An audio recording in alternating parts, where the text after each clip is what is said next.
कमलागंज नाम का एक गांव था। वहां एक खूसड़ जमींदार रहता था। लोगों को परेशान करना और लोगों को शिकस्त देना उसे बहुत पसंद था। बताओ, आज क्या लाई हो खाने में? जमींदार साहब, अपने कंगन बेचकर मैं आपके लिए बिरयानी लाई हूँ। अब तो आप हमें हमारी जमीन वापस कर दीजिए। अरे वाह, ये हुई ना बात। क्या करोगी जमीन वापस लेकर? तुम्हारा शौहर वैसे भी मेरे खेतों का मजदूर है। रहम कीजिए हम पर, बख्श दे। तभी वहाँ मुंशी आया और कहने लगा, मालिक, खुशखबरी, उस बैजू ने भी अपनी जमीन हमें गिरवी दे दी। ये तो होना ही था। अब पूरा गांव हमारे शिकंजे में है। नहीं ठाकुर साहब, गांव के सड़क किनारे की जमीन अभी भी नवीन के परिवार के पास है। कौन नवीन? मैंने उसे ठीक से पहचाना नहीं। वही जिसकी बेगम अभी कुछ ही दिन पहले बीमारी के चलते गुजर गई। चल तो जरा हम भी शोक मनाए उसके घर पर। ठाकुर और मुंशी नवीन के घर जाने के लिए निकल गए। वहां जाकर देखा कि नवीन अपनी पत्नी की तस्वीर से ही बात कर रहा है। बेगम, जब से तुम गई हो मैं सुकून से जी नहीं पा रहा। हमेशा तुम्हारी यादों में खोया रहता हूँ। अल्लाह करे तुम जहाँ कहीं भी हो बस खुश रहो। इस वक्त इसे परेशान करना सही नहीं लग रहा मालिक। बाकी जैसा आप कहे। तुम तो मेरी बेगम के बारे में अच्छा खासा जानते हो, तो डरना किस बात से? चलो अंदर और सीधा काम की बात करो। ठाकुर और मुंशी दोनों सीधे नवीन के कमरे पर चले गए। अच्छा, तो तुम हो नवीन? तुम्हें मैंने कई बार बाग में बैठे देखा है। मैं वहां अपनी बेगम अलीशा के साथ समय बिताया करता था। अच्छा, तो एक काम करो, सारा सामान बांध लो और अपनी बोरिया बिस्तर बांधकर उसी बगीचे में चले जाओ। तुम्हारी सड़क के किनारे की जमीन मेरे नाम कर दो। चाहे जो हो जाए, मैं अपनी कोई भी जमीन तुम्हें नहीं देने वाला। जैसा तुम्हें ठीक लगे बच्चे। उस वक्त ठाकुर और मुंशी वहां से चुपचाप चले जाते हैं। उसके बाद ठाकुर एक कटोरी खीर लेकर अपने घर के खुफिया कमरे में जाता है। उसकी बेगम, जो कि काला जादू करती है। आ गए तुम? खीर की महक तो बेहद अच्छी आ रही है। लाओ, दे दो और बताओ अब क्या करना है। रूपमती, गांव के एक किसान की जमीन हड़पनी है। मैं इस वजह से तुम्हारे पास ये खीर लेकर आया हूँ। उसका नाम है नवीन। बस इतनी सी बात? खीर रखकर दुम दबाकर भाग जाओ, तुम्हारा काम हो जाएगा। ठाकुर उस खुफिया कमरे का दरवाजा बंद करके भाग गया। उस रात रूपमती नवीन के घर चुड़ैल के रूप में गई। आज बड़ी अच्छी नींद आएगी। दिन भर मेहनत की है। मेहनत करने के बाद नींद बड़ी अच्छी आती है। और जैसे ही नवीन अपनी चरपाई पर सोने गया, उसने सामने देखा रूपमती एक भयानक चेहरा लिए उसके पास खड़ी है। कौन हो तुम? मम्मी बचाओ, मम्मी बचाओ, जाओ मम्मी। अगर तुमने अपनी सारी जमीन ठाकुर के नाम नहीं की तो मैं तुम्हें अपने साथ ले जाऊंगी। मुझे कहीं मत ले जाओ। मैं अपनी सारी जमीन ठाकुर साहब के नाम कर दूंगा। खुदा के लिए मुझे मत मारो। नवीन भागता हुआ मुंशी के घर पहुंचा और कहने लगा, मुंशी जी, कहाँ दस्तखत करना है? बोलिए, मैं साइन करने के लिए तैयार हूँ। तुम बड़े जल्दी आ गए हो। जान बची तो लाखों पाए।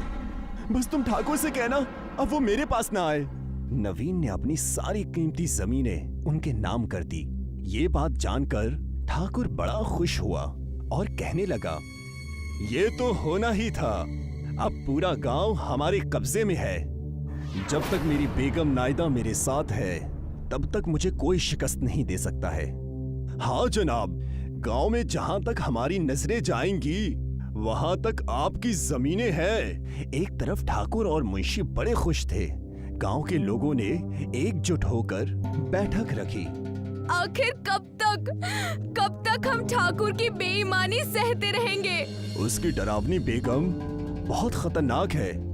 कहीं अगर उसने काला जादू कर दिया तो हम कहीं के नहीं रह पाएंगे। जो कुछ भी हमारे पास है सब चला जाएगा। आखिर कब तक ऐसे दब कर रहे हम? तभी उन सब की नजर नवीन पर पड़ती है, जो अपनी बेगम की तस्वीर लेकर बाग की जानिब जा रहा होता है। नवीन, रुक जाओ, कहाँ जा रहे हो? हम में से अगर जो सबसे ज्यादा लूटा है ठाकुर से, तो वो तुम ही हो। आखिर तुम ऐसे खामोश कैसे रह सकते हो? कब खून खौलेगा तुम्हारा? उनकी बातों को अनदेखा करके नवीन बाग में अपनी बेगम की तस्वीर लेकर चला गया और वहां जाकर उस तस्वीर से बातें करने लगा। अगर तुम यहाँ पर होती बेगम, तो हम यहाँ से कोसों दूर चले जाते। नवीन तस्वीर को नीचे रखकर रोने लगा था कि उस तस्वीर से एक तेज रोशनी आई और उसकी बेगम तस्वीर से बाहर आ गई, जिसे देखकर सारे गांव वाले खौफजदा हो गए। बेगम तुम, ये सब कैसे हो गया? अल्लाह ने मेरी सुन ली। मैं यहाँ पर गांव वालों को इंसाफ और तुम्हें सुख, चैन और शांति देने आई हूँ। आखिर तुम्हें उस ठाकुर की करतूतों के बारे में पता चल ही गया। पता कैसे ना चलता, मुझे तुम अपनी हर चीज बताते जो थे। तुम्हारी और गांव वालों की सबकी जमीनें हम उस ठाकुर और उसकी चुड़ैल बीवी से वापस ले लेंगे। अलीशा के इतना कहते ही सारे मिलकर ठाकुर के घर के सामने गए। ठाकुर, तुम्हारी और तुम्हारी उस चुड़ैल बेगम की खैर नहीं, बाहर निकलो।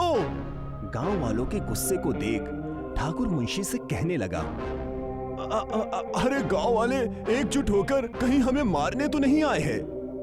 ये तुम कैसी बहकी बातें कर रहे हो? चलो चलकर देखे तो। उन्होंने देखा कि नवीन की बेगम, जो तस्वीर से निकल चुकी है, उसके साथ लोगों के बीचों बीच खड़ी है। तुम आगे चलो, मैं अभी नायदा को लेकर आया। आज इस गांव में केवल हम बचेंगे। मुझे पता था ठाकुर साहब बहुत गलत कर रहे हैं। उन्हें उनके किए की सजा मिलनी ही चाहिए। मुंशी और गांव वाले बात कर ही रहे थे कि ठाकुर की चुड़ैल बेगम नायदा वहां आ गई। गांव वालों और अलीशा पर आग की बारिश करने लगी। आग की लपटें इतनी तेज थीं कि गांव वाले इधर उधर भागने लगे। रुक जाओ, सब एक जगह ठहर जाओ। किसी को कहीं भागने की कोई जरूरत नहीं। मेरी जो छोटी सी तस्वीर है, उसके पास आ जाओ सबके सब। भाग्य ने ऐसा जादू किया कि उसकी छोटी सी तस्वीर बहुत बड़ी हो गई और जिसके नीचे गांव वाले आकर छुप गए और उस बहुत बड़ी तस्वीर ने आसमान से बरसती आग को रोक दिया। अब मैं तुम्हें मजा चखाऊंगी। तुम अब क्या करने वाली हो? अलीशा ने अपनी जादू से खीर की बारिश कर दी, जिसे देखकर नायदा का मन ललचाया और वो नीचे आकर खीर खाने लगी। और इसी चीज का फायदा उठाकर अलीशा ने उसके बालों को काट दिया। नहीं, नहीं, ये क्या कर दिया तुमने? मेरे बरसों की मेहनत और तपस्या को खत्म कर दिया। अब मैं क्या करूंगी? इतना कहकर रूपमती रोते हुए गांव से भाग गई, ठाकुर को अकेला छोड़कर। अब तुम क्या करोगे ठाकुर? हमारी जमीनें तुमने हड़पी थी। तुम्हारी चुड़ैल बेगम तो अब भाग गई। मुझे माफ कर दो, मैंने तुम गांव वालों को बहुत तकलीफ दी है। रहम करो, मुझे माफ कर दो। ठाकुर और मुंशी को गांव से बाहर निकाल दिया। ठाकुर की बेगम दोबारा कभी नहीं आई और अलीशा गांव वालों को इंसाफ दिलाकर फिर से उस तस्वीर में चली गई। चक्रधरपुर का राजेंद्र बाजार खाने पीने के सामान के लिए मशहूर था। वहाँ पर तरह तरह के खाने का सामान मिलता था और दूर दूर से लोग खाने आते थे। इसी में एक दीपक पानी पूरी नाम का ठेला था। उसकी पानी पूरी पूरे शहर में मशहूर थी। अरे भाई, एक पानी पूरी लगा दो। हाँ जी जनाब, अभी लगाते हैं। एक बार दीपक की पानी पूरी खाओगे तो कभी भूल नहीं पाओगे और बार बार यहीं पर आओगे। ये दीपक का वादा है आपसे। दीपक के ही बगल में सुरेश के फलों की दुकान थी। दीपक और सुरेश अच्छे दोस्त थे। उन दोनों के दुकान के सामने विनोद के फायर पान की दुकान थी। दीपक और सुरेश की अच्छी बनती थी, पर दोनों की ही विनोद से अच्छी नहीं बनती थी। सुरेश अपने फल की दुकान बंद कर रहा होता है। अरे दीपक, चल भाई, 10 बज रहे हैं, अब दुकान बंद करने का वक्त हो गया। हाँ हाँ, बस बंद ही करने वाला हूँ। क्या तुझे पता है कि विनोद की दुकान 2 दिन से क्यों बंद है? अरे मुझे क्या शौक है कि मैं विनोद की जानकारी रखता रहूं। गया होगा कहीं शिमला मनाली घूमने, फेसबुक पर उसकी पोस्ट नहीं देखता। अपनी दुकान की भी तस्वीर हमेशा करते रहता है और यूट्यूब से भी वो पैसे कमा लेता है। उसका फायर बैन तो पूरे देश में मशहूर है, पता है ना? हाँ भाई, ये तो सही बात है। हम तो ऐसा कर भी नहीं सकते। हमारी तरह तो देश में लाखों लोग हैं। उसकी दुकान कुछ अलग है, इसीलिए मशहूर है। अरे चल छोड़ भाई, घर चलते हैं, चल। सुरेश और दीपक साथ में घर के लिए निकल जाते हैं। अगला दिन होता है। सुरेश दीपक को फोन करता है। हाँ हेलो दीपक, तू मेरी आवाज सुन पा रहा है? हाँ भाई बोल, मैं बोल रहा हूँ। क्या हुआ, तू इतना घबराया हुआ क्यों है? अरे दीपक जल्दी से न्यूज खोल कर देख। अरे भाई हम बर्बाद हो चुके हैं। ये क्या बोल रहा है तू? अरे अरे रुक, मैं देखता हूँ। दीपक न्यूज चैनल खोलता है। आज की ब्रेकिंग न्यूज। चक्रधरपुर के राजेंद्र मार्केट में हुआ बड़ा हादसा। लगी भयंकर आग, 75 दुकानें जलकर हुई खाक, 12 की मौत और 25 घायल। फायर पान की दुकान में शॉर्ट सर्किट होने से हुआ हादसा। फायर पान के दुकान के मालिक विनोद की हुई घटना स्थल पर मौत और आसपास की दुकानें भी बर्बाद हो गईं। ये सुनते ही दीपक के पैरों तले जमीन खिसक गई। उसे कुछ भी समझ नहीं आता। 2 मिनट के लिए उसका दिमाग काम करना बंद कर देता है। वो सिर पकड़कर जमीन पर बैठ जाता है। तभी उसके दरवाजे पर दस्तक होती है। वो जाकर गेट खोलता है तो देखता है सुरेश खड़ा होता है।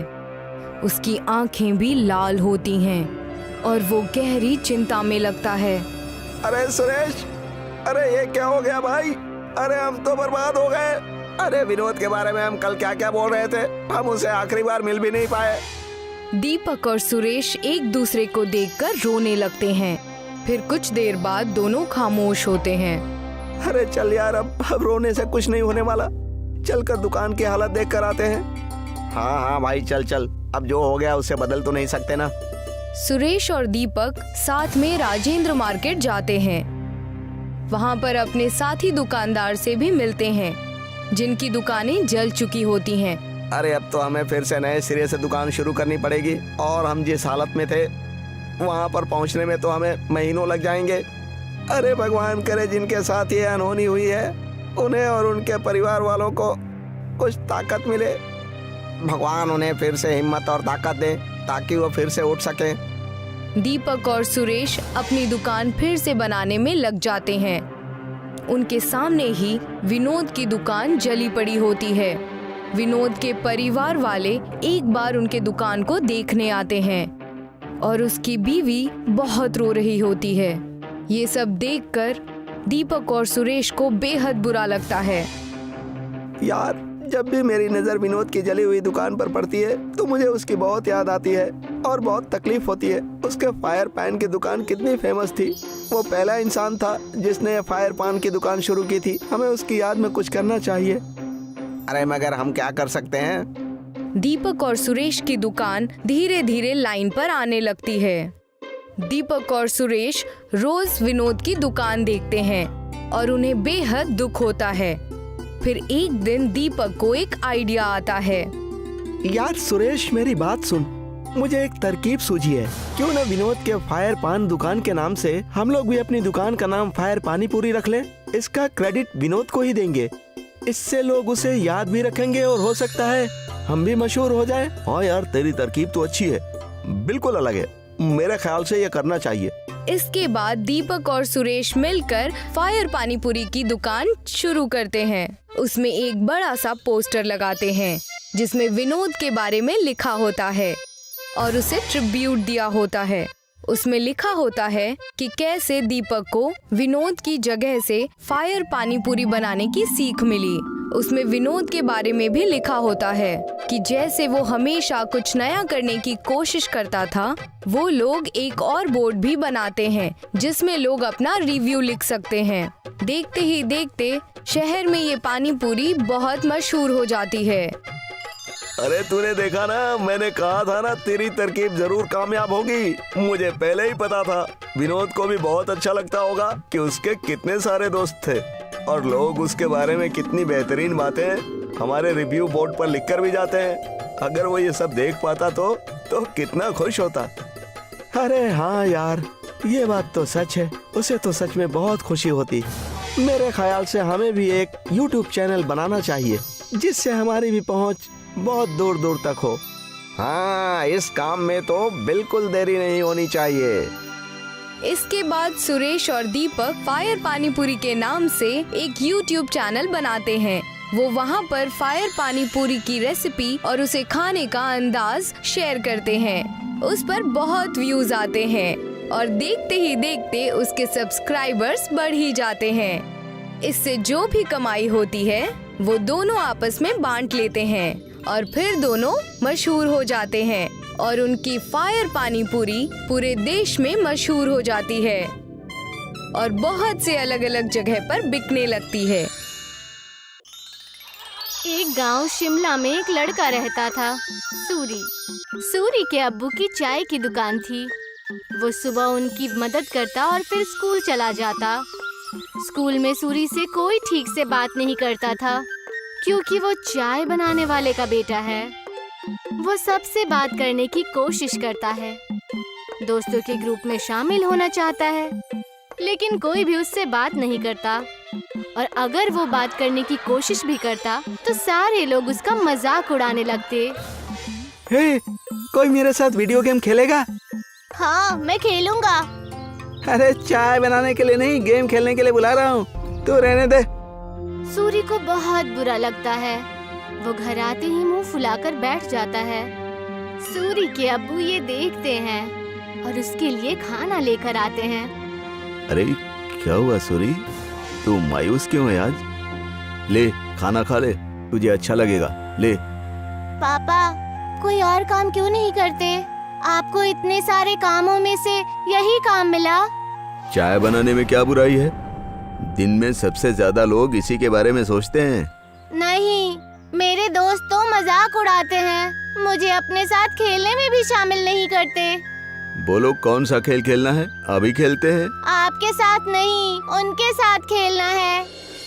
ये कहकर वो वहाँ से चला जाता है बिना खाना खाए।